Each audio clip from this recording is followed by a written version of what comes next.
Hot Springs Village Inside Out is a closer look at the greatness of Hot Springs Village, Arkansas and the surrounding areas. People, places, experiences. Hot Springs Village is one of the most beautiful places on earth. Join me, Randy Cantrell, and my co-host Dennis Simpson as we engage in weekly conversations to explore Hot Springs Village Inside Out.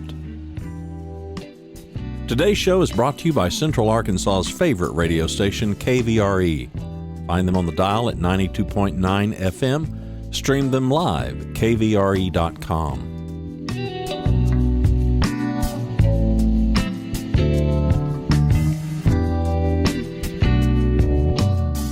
RE/MAX of Hot Springs Village. The award-winning RE/MAX of Hot Springs Village is the largest real estate office inside the village with over 30 full-time agents and support staff.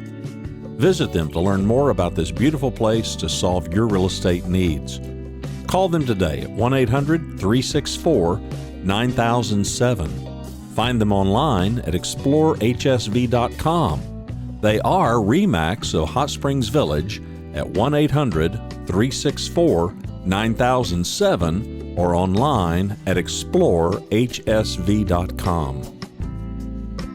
Ike Eisenhower State Farm.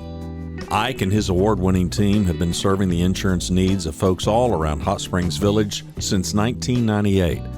Ike has qualified for State Farm's President's Club, Chairman's Circle, and Hot Springs Village Insurance Agent of the Year. Call Ike Eisenhower State Farm today at 501-984-4100. That's 501-984-4100.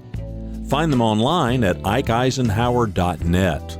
Call them today for all your insurance needs because, like a good neighbor, Ike Eisenhower State Farm is there. Here with the lovely Miss Clara Nicolosi. Clara, nothing going on in the real estate world these days, right? No, nothing at all. It is fun and it's beautiful outside and the weather's getting warmer and I see lots of people on the golf course. That's a win-win in our community. And I see more people on the, I've got my boat's at the other place. I've got to get it back over here so I can take my grandbabies down to the end of the lake on Thursdays. So anyway, that said, yes, it's getting warm. It's getting beautiful. This is what we live here for. Clara, there's this thing called the National Association of Realtors, and there's been a big change, but it's not really a big change to us, right?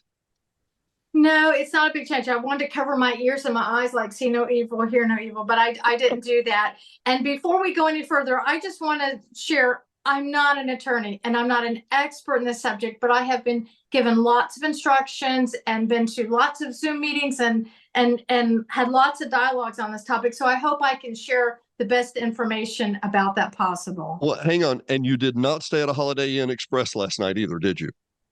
I did not. I'm not sure what that means, but no, I did not. Everybody says, well, I'm not a rocket scientist, but I did stay at a Holiday Inn Express last night. So I'm not an attorney.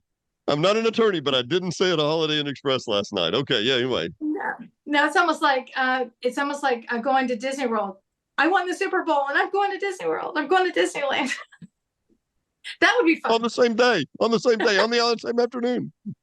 On the same day, absolutely. And Dennis, will circle back around. You know, there is this class action lawsuit against the National Association of Realtors, which I am a member of.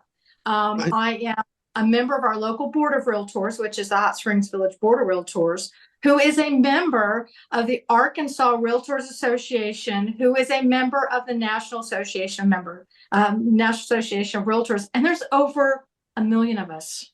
Wow, but hang on, I've got a question for you though, and this is what I really need to know. What exactly is a realtor? Okay, what's the difference between a real estate agent and a realtor? Give me that 5 mile high view. Okay, I'll give you 30,000 feet, but I think that is 5 miles if you think about it. It is. It is. Interestingly enough, I am a member of the National Association of Realtors who have gotten together and aligned together to adhere to standards and practices of conduct, all to protect our consumer. That's the whole goal, to have oversight, education, and all the different avenues to help us do our job better. Isn't it kind of a standard of ethics that everybody appeals to? The Arkansas State Board of Realtors has a standard of ethics, but then the realtor, the NAR, is like a little higher brand of that. Am I correct?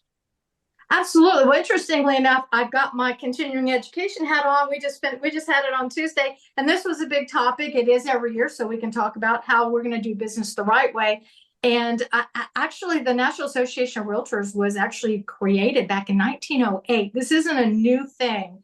And we actually have written standards of practice and code of ethics that have been in place since 1913 and adopted and amended over the years, including a 2024 amendment. So absolutely, we've got standards of practice. We've got a higher authority that we have to answer to should there be a grievance or an arbitration, anything that might come across about money or how we treat each other and those types of things. So there's a whole infrastructure of people taking care of us and making sure that we're doing the right thing right. That's the whole goal.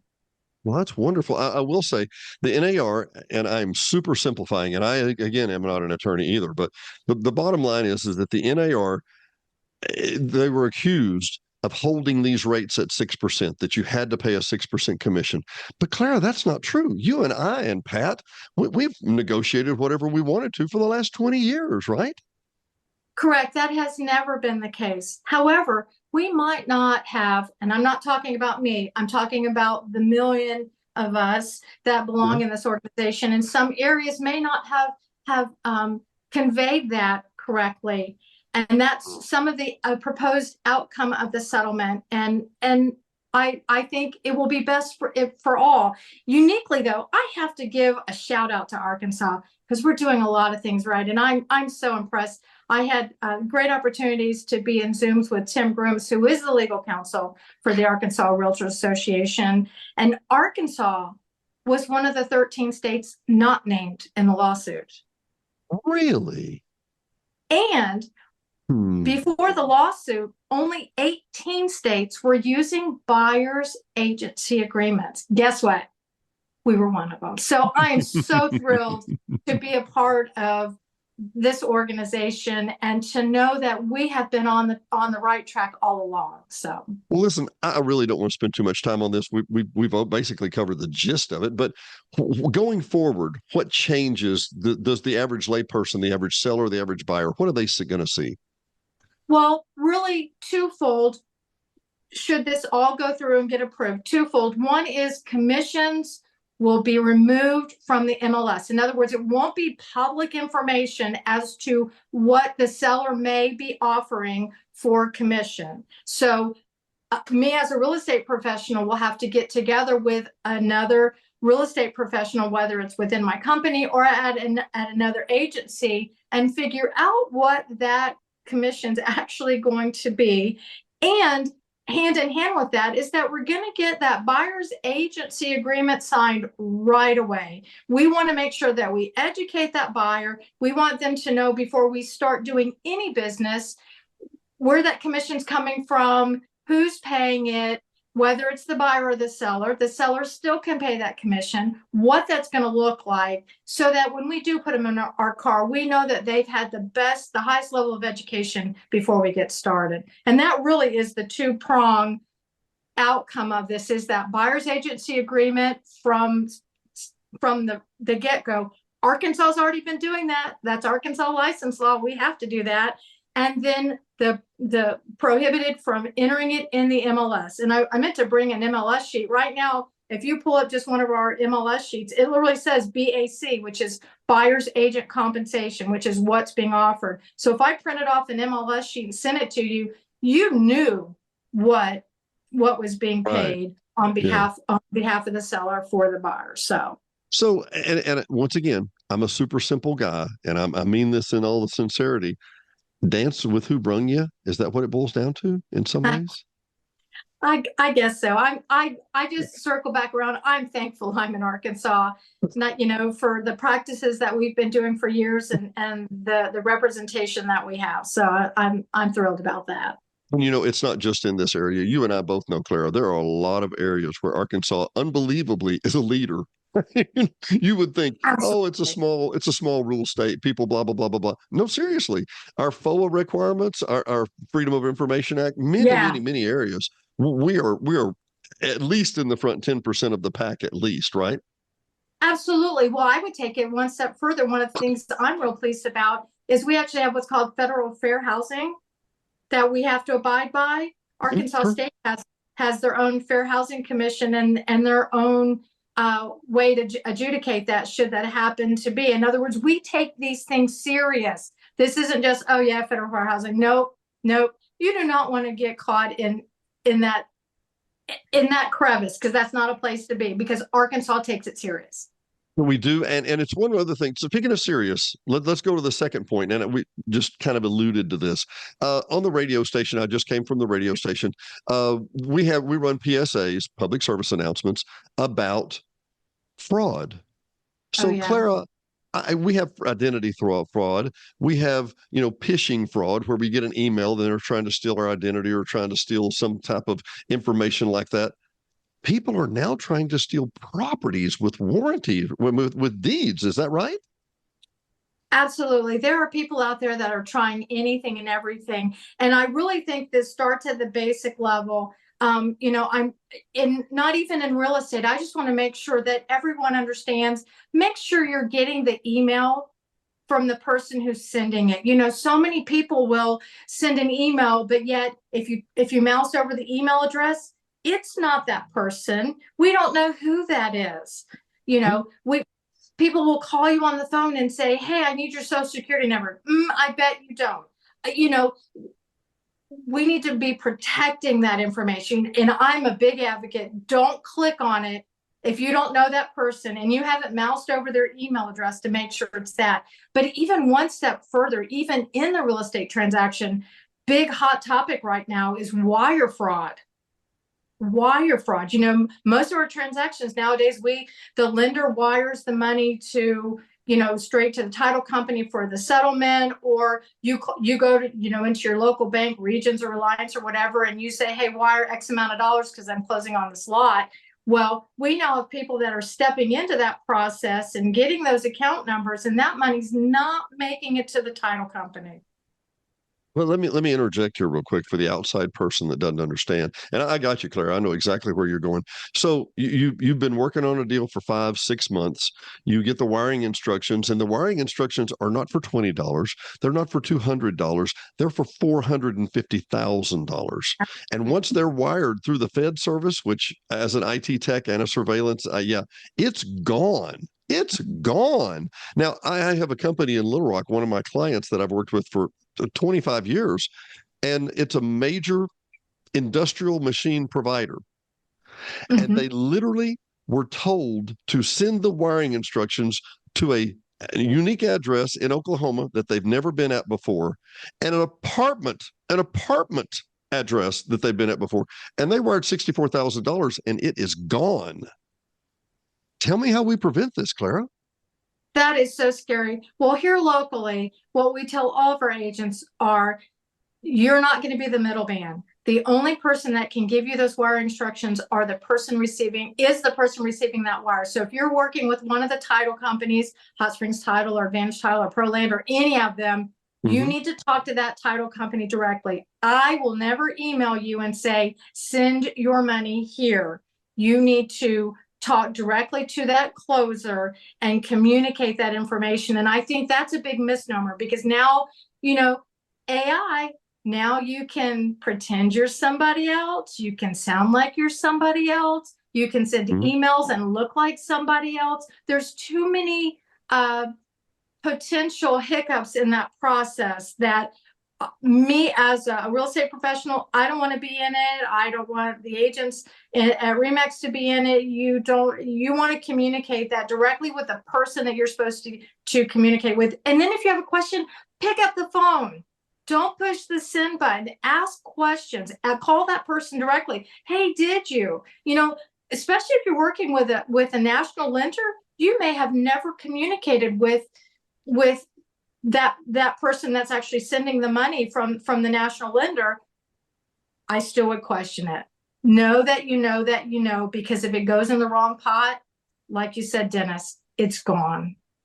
Gone. And for what it's worth, as an IT security professional, I see people get emails from Google all the time. And it says Google security, blah, blah, blah, blah, blah, at Freddie@AOL.com. You don't think Google could afford to use their own email address instead of AOL.com? Really? Really? I'm pretty sure Google could afford that. I'm pretty sure they have the ability and the right to do that. But you're right, Clara. The point of verify, call them. Talk to them on the phone. And by the way, let me give you a free computer message. I got a pop-up message on my screen. It says my computer's infected. Call Microsoft at 888. I tell you what, pull up your phone and look up that number, and that number is not Microsoft. That's somebody trying to fool you, right? Yeah. Absolutely. There are so many people out there trying to disguise themselves as someone else to get themselves in your process, to take your money, to hack your phone, to hack your computer. Just protect yourself. Don't open those attachments. If you do not know that person, if it is not your family member or someone that has said that they're sending it, don't open it. Send it to trash. They'll call you back. Trust me. You will not miss anything by not opening a phishing email. I promise you. You will not miss anything. You will not. One last question. I know like I said, we played these PSAs for the county. What is the deal with deed fraud? What is going on with that, Clara? Well, I think it's along the same lines where someone's not acting in the behalf of the actual person that owns the land. Unfortunately, nowadays you can get a driver's license. You can act as if you're someone else in their behalf.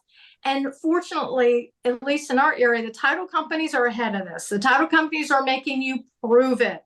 They've got measures in place to prove that you're who you say you are, because it's real easy to sell a piece of vacant land and get into the contract process and sign it as if you are this person, get to the closing process, and we'll say it's that $4,000 lot, and now there's the proceeds from that, and now it's going to this other person. It's happening. Yeah. They didn't own the lot. They didn't have, any ownership interest in it, and they're trying to scam somebody and get money. So we don't want that to happen. On a tangent, just for a second, not too many years ago, I worked with Philip Duncan, who was with the law firm Duncan Rainwater, a wonderful guy.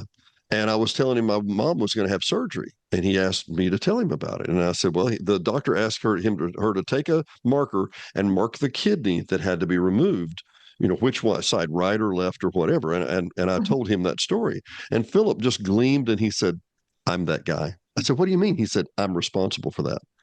I said, how are you responsible for that? He said, people want to cuss we attorneys, but he said, we make doctors do the right thing by going, okay, it's really this one, not this one. So we don't cut out the wrong one. I have worked with Advantage Title for over 15 years. You might say Marla knows me. I have her cell phone. She has my cell phone. We text all the time. I go in for a closing. She says, Dennis, I need a copy of your driver's license. Like she don't know who I am. Every time. You have to do that. As a security professional, I never go, here you go. Happy to give it to you. It insures me. It insures you. It insures the buyer. It may be a small inconvenience, but come on, people, right? Well, it's funny you say that. I might have gotten carded recently because I bought some wine for an upcoming event, and I just smiled. I was like, you know what? I know you're doing your job, but you made me feel good today.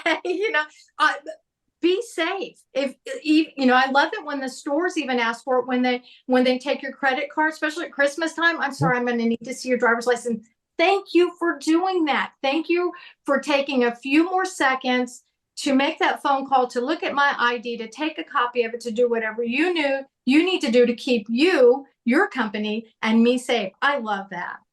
Well, let me end with a joke / hack, okay? And that is if they ask you for your ID and you're going through your cards and a Blockbuster video card comes out, you're over 21. I probably still have one. I'm afraid I make sure. Clara, as always, dear, it has been a delight. Hot Springs Village, Dennis Simpson, Clara Nicolosi, we will see you next time. Thanks, Sarah. Thank you. Thanks for watching and listening to Hot Springs Village Inside Out, a weekly podcast starring Hot Springs Village, Arkansas. Visit the website at hotspringsvillageinsideout.com.